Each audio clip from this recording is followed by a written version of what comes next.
जय श्री राम। शंखनाद में आपका स्वागत है। पश्चिम बंगाल में प्रथम चरण के मतदान से पहले का चुनाव प्रचार थम चुका है। शोर शराबा रुक चुका है। पार्टियों ने रैलियां कर ली हैं, रोड शो कर लिए हैं, बयानबाजियां हो चुकी हैं और अब मतदान की बारी है 152 सीटों पर। ये 152 सीटें, जिसमें पिछली बार जो अभी सीटें हैं उसमें से पिछली बार 59 सीटें बीजेपी के पास थी और 93 सीटें टीएमसी ने जीती थी। तो यहाँ बीजेपी के लिए इस बार बड़ा मौका है कि पहले चरण में ही अगर वो छलांग लगा लेती है तो वो 77 सीटों से आगे पहुंच सकती है, अपना आंकड़ा जीत के करीब ले जा सकती है। वही ममता बनर्जी को अपना गढ़ बचाना है और जो उनके पास 93 सीटें हैं उन्हें बचाना ही है और साथ में उससे ज्यादा भी लेनी है। लेकिन इस बार जो माहौल देखेंगे, जो स्थितियां बनी हुई हैं, उसमें ममता बनर्जी का गढ़ जो है वो ढहता दिख रहा है। इस गढ़ में सेंध लग चुकी है और बीजेपी 59 से आगे बढ़ती हुई दिख रही है। चाहे चुनाव प्रचार हो, चाहे मुद्दे हो, जो ममता बनर्जी का रवैया हो, वो सब इस तरफ इशारा करता है। हम एक एक कर सब पर बात करेंगे। ये जो 152 सीटें हैं, ये इस वक्त जो चुनाव होना है, इसमें उत्तरी बंगाल की अधिकतर सीटें हैं, कुछ दक्षिणी बंगाल की भी है। इसमें जलपाईगुड़ी, अलीपुरद्वार और कूच बिहार यहाँ की कुछ सीटें हैं। इसके अलावा झारग्राम, पुरुलिया, बांकुरा, पश्चिमी मेदिनीपुर यहाँ की भी सीटें हैं। मुर्शिदाबाद, दक्षिणी 24 परगना, यहाँ से भी कुछ सीटों पर चुनाव होना है। बहरामपुर में भी यहाँ चुनाव होना है, जिसमें अधीर रंजन चौधरी मुख्य उम्मीदवार है, कांग्रेस की तरफ से है। अब इनमें से मुर्शिदाबाद और दक्षिण 24 परगना ममता बनर्जी के टीएमसी के गढ़ रहे हैं। मुर्शिदाबाद में 22 में से 20 सीटें जीती थी और दक्षिण 24 परगना में पूरी 31 सीटें टीएमसी जीती थी। अभी कुछ इलाकों में वहां पर मतदान है, लेकिन ममता बनर्जी कुछ इलाकों में जाते जाते वो कमजोर पड़ जाती है, जहां कूच बिहार, अलीपुरद्वार और ये सब सीटें आती हैं। जैसे कि अलीपुरद्वार में बीजेपी ने पूरी 5 की 5 सीटें जीती थी। कूच बिहार में भी अच्छा प्रदर्शन था, दार्जिलिंग में भी अच्छा प्रदर्शन था। तो यहाँ पर बीजेपी का गढ़ रहा है और इस बार बीजेपी यहाँ पर प्रदर्शन और बेहतर करती दिख रही है, क्योंकि एक इनके प्रचार में अगर देखें, यहाँ पर हिमंत बिस्व शर्मा लगातार यहाँ पर बैठे हुए हैं। जब से असम में चुनाव खत्म हुए, हिमंत बिस्व शर्मा ने यहाँ डेरा डाला हुआ है और वो ममता बनर्जी को उन मुद्दों पर घेर रही है जिसका उनके पास जवाब नहीं होता, यानी कि तुष्टीकरण। ममता बनर्जी ने चाहे मांस खाने की बात की हो तो हिमंत बिस्व शर्मा ने वहां से जवाब दिया कि मैं तो, आप मेरे घर आइए, मैं तो 3 दिन तक मांस खाऊंगा, आपको भी खिलाऊंगा और हम तो खाते ही हैं मांस। हाँ, ममता बनर्जी किस तरह के मांस की बात कर रही हैं? क्या वो गौ मांस की बात कर रही हैं? वो तो हम नहीं खाते हैं। तो क्या टीएमसी वाले खाते हैं? उन्होंने इस तरह की बातें की, माहौल को एक दिशा देने की कोशिश की और वहां पर उन्होंने हिंदुओं की एकजुटता की बात भी की। अब देखिए, यहाँ के जो इलाके हैं वो असम से, वहां पर संस्कृति बहुत मिलती जुलती है, कुछ हद तक भाषा भी मिलती है और हिमंत बिस्व शर्मा भी वहां पर जाने माने नेता है, क्योंकि इलाका वही है, लोगों का आना जाना रहता है। तो जो बंगाल का बाकी हिस्सा है, वहां से संस्कृति के मामले में, भाषा के मामले में ये इलाके थोड़े अलग है और वहां पर तुष्टीकरण की स्थिति है, यानी कि वहां पर जो है घुसपैठिए कम है। तो इसीलिए वहां पर जो नतीजे प्रभावित करना आसान नहीं होता। तो यहाँ बीजेपी ने अपनी पकड़ और बनाई है पिछली बार से ज्यादा। यहाँ पर सीएम योगी आदित्यनाथ भी पहुंचे हुए थे। इन इलाकों में उन्होंने रैलियां की। योगी आदित्यनाथ तो नीचे की तरफ भी आए, बांकुरा, झारग्राम, मेदिनीपुर के इलाके में भी आए, उन्होंने वहां पर भी रैलियां की और उनकी रैलियों में उन्होंने यूपी मॉडल की भी बात की। बंगाल में जो स्थितियां हैं कानून व्यवस्था की, तुष्टीकरण की, तो उन्होंने एक तरह से यूपी मॉडल की बात की। उन्होंने दिखाया कि आप अगर बीजेपी चुनते हैं तो आप यूपी की तरह यहाँ पर माहौल बना सकते हैं, आप यहाँ पर कानून व्यवस्था टाइट बना सकते हैं, जिसमें शोभा यात्राओं पर हमले ना हो, जिसमें दुर्गा पंडाल ना तोड़े जाए, हिंदू सुरक्षित रह सके, क्योंकि सबसे ज्यादा धार्मिक हमले हिंदुओं के त्योहारों पर होते हैं। तो उनको यहाँ पर अब खतरा बढ़ने लगा है।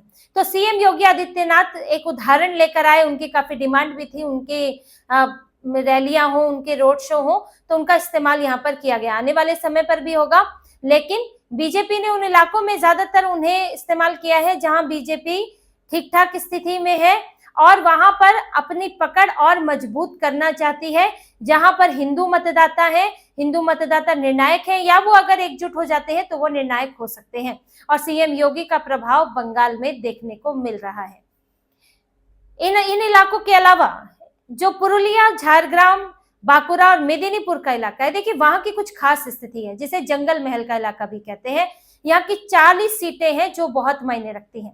इन 40 सीटों में आदिवासी सीटें हैं, लगभग 10 सीटें हैं, और 30 सीटें जो हैं वो यहाँ पर कुर्मियों की है, कुर्मी भी कहा जाता है, तो उनकी सीटें हैं।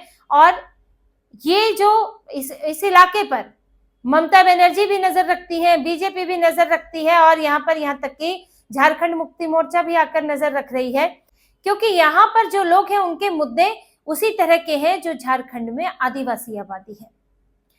सबसे पहला जो यहाँ पर कुर्मी है वो यहाँ एसटी का दर्जा चाहते हैं, और इसके लिए बड़ा विरोध प्रदर्शन हुआ था। और ममता बनर्जी की सरकार में पुलिस ने लाठी डंडा चलाए थे, गिरफ्तारियां हुई थी, तो विरोध प्रदर्शन को दबाया भी गया था। और वो बार बार एसटी का दर्जा मांग रहे हैं, लेकिन टीएमसी की तरफ से उन्हें कुछ खास हासिल नहीं हो पाता। अब बीजेपी ने यहाँ पर कोशिश की है, बीजेपी का यहाँ पर प्रदर्शन भी कुछ इलाकों में सही था, कुछ इलाकों में निराशा भी हाथ लगी थी, लेकिन अब यहाँ वो बढ़त बनाना चाहती है। इसीलिए कुर्मी नेताओं को बीजेपी ने टिकट दिया है, और उसमें भी विश्वजीत महतो, उनको बीजेपी ने उतारा है जयपुर सीट से। और ये मायने इसलिए रखता है क्योंकि जब यहाँ पर लोकसभा चुनाव हुआ था तो अजीत महतो यहाँ पर बीजेपी के लिए मुश्किल बने थे, क्योंकि उन्होंने यहाँ पर 12% वोट काटे, और इस वजह से टीएमसी जीत गई, या वरना यहाँ बीजेपी के चांस थे, और अजीत महतो के वोट काटने से दिक्कत हुई। अब अजीत महतो के बेटे हैं विश्वजीत महतो, तो आप ये समझ सकते हैं इस परिवार का कितना प्रभाव है कि अगर अकेले भी लड़ते हैं तो भी वो इतना जीत लेते हैं। अब बीजेपी ने विश्वजीत महतो को टिकट दे दिया, तो यानी कि अजीत महतो का जो आधार है वो बीजेपी में चला गया, जिसका बीजेपी को बड़ा फायदा माना जा रहा है। यहाँ से सभी ने कुर्मी नेताओं को ही टिकट दिया है, लेकिन हर नेता की अपनी पहचान होती है, अपना प्रभाव होता है, और विश्वजीत महतो एक जाना माना नाम है। और यहाँ पर जो मुद्दे हैं वो लोगों के लिए एक नकली आधार कार्ड, नकली फर्जी दस्तावेज बनाकर खुद को उन जातियों का बना देना, जाति प्रमाण पत्र बना देना, जमीनों पर कब्जा करना, पानी की समस्या होना, तो लोग सामान्य समस्याओं से भी जूझ रहे हैं, जो समस्याएं राज्य सरकार दूर कर सकती है लेकिन दूर नहीं की है। और एसटी के दर्जे की बात है, अब उसके लिए केंद्र सरकार की तरफ से सहयोग की जरूरत होगी। तो इसलिए इस बार यहाँ इन इलाकों में बीजेपी जो आधार है वो और बढ़ाती हुई दिख रही है, और यहाँ से ममता बनर्जी के लिए पहले ही विरोध के स्वर उठ रहे थे, क्योंकि ममता बनर्जी से पहले ही उम्मीदें खत्म हो गई हैं लोगों की। तो इसीलिए इनको इस बार कुछ निर्दलीय भी है, जैसे कि जयराम महतो, वहां के लोकप्रिय नेता है, 2 जगह से चुनाव लड़ रहे हैं, तो वो भी टक्कर देते हुए माने जा रहे हैं। लेकिन यहाँ 40 सीटें हैं, तो इन सभी सीटों पर जयराम महतो का भी प्रभाव नहीं है। अब यहाँ पर मुकाबला तो देखिए मल्टी कॉर्नर तो हो जाता है, लेकिन मल्टी कॉर्नर में भी कुछ बड़े प्लेयर्स हैं, और अगर बीजेपी वहां पर एक पहले भी मजबूत पार्टी रही है और अपने पास मजबूत नेता रखती है तो उसका पलड़ा कुछ भारी दिखता है। अब इस तरह से आप मुर्शिदाबाद और दक्षिण 24 परगना में आ जाइए। सीएम योगी से मुर्शिदाबाद में भी रैलियां कराई गई। क्यों कराई गई? क्योंकि मुर्शिदाबाद में भी कुछ इलाके हैं जिनमें अच्छी खासी हिंदू आबादी है।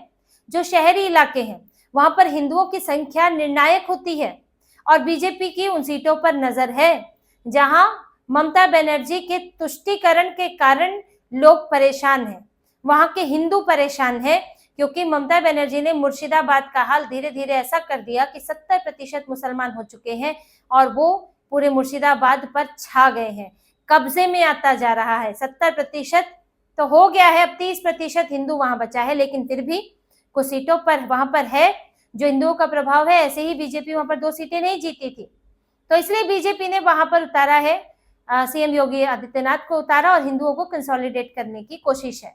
लेकिन यहाँ मुर्शिदाबाद और दक्षिण 24 परगना की बात करें तो वहां बीजेपी ममता बनर्जी के लिए इतना बड़ा खतरा नहीं है जितना बड़ा खतरा कांग्रेस बन चुकी है, कम्युनिस्ट पार्टियां हुमायूं कबीर हो चुके हैं। अब अगर बहरामपुर की ही बात करें तो बहरामपुर विधानसभा से अजीत रंजन चौधरी उतरे हैं, जिन्होंने लोकसभा चुनाव लड़ा था।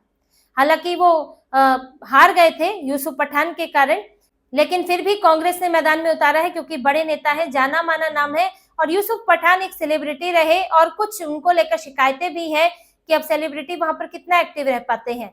तो उनका कहना है कि लोगों को अभी पता चल गया है कि वहीं का नेता होना कितना जरूरी है। ये सब अधीर रंजन चौधरी ने अपने बयानों में कहा है।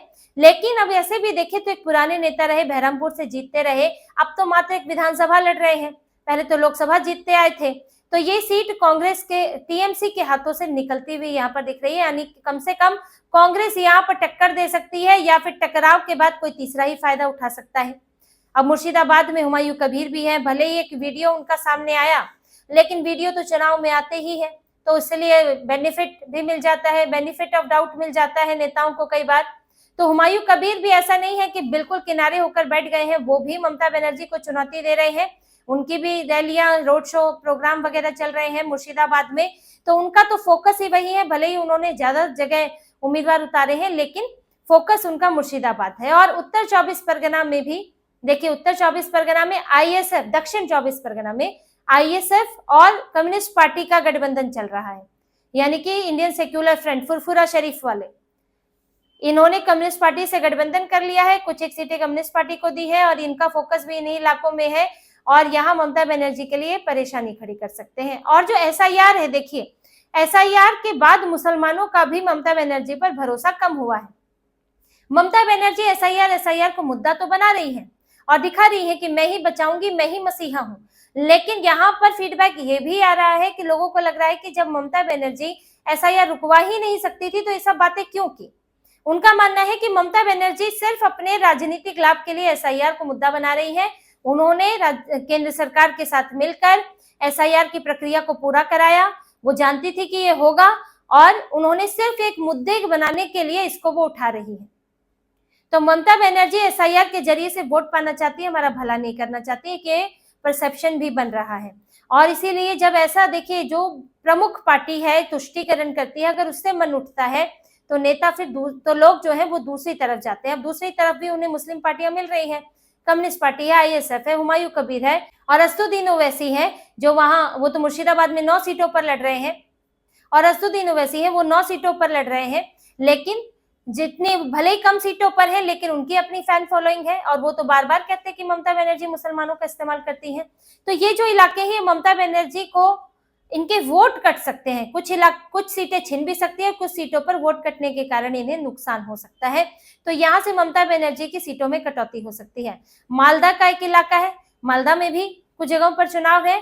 अब मालदा में ममता बनर्जी की एक बड़ी नेता हुआ करती थी मौसम नूर, जो कि अभी कांग्रेस में चली गई है, गनी खान चौधरी परिवार की है और ये परिवार वहां पर अच्छा खासा प्रभाव रखता है। अभी तक टीएमसी को मजबूती मिलती थी मौसम नूर के होने से, लेकिन अब ये वो कांग्रेस में वापस चली गई। पहले भी कांग्रेस में थी, फिर टीएमसी में आई, अभी फिर कांग्रेस में चली गई। तो इनका पूरा परिवार वहां पर, ये कह सकते हैं कि जीत दिलाने में महत्वपूर्ण भूमिका निभाता है। तो यहाँ भी कांग्रेस को इसका फायदा मिल सकता है और ममता बनर्जी को इसका नुकसान हो सकता है।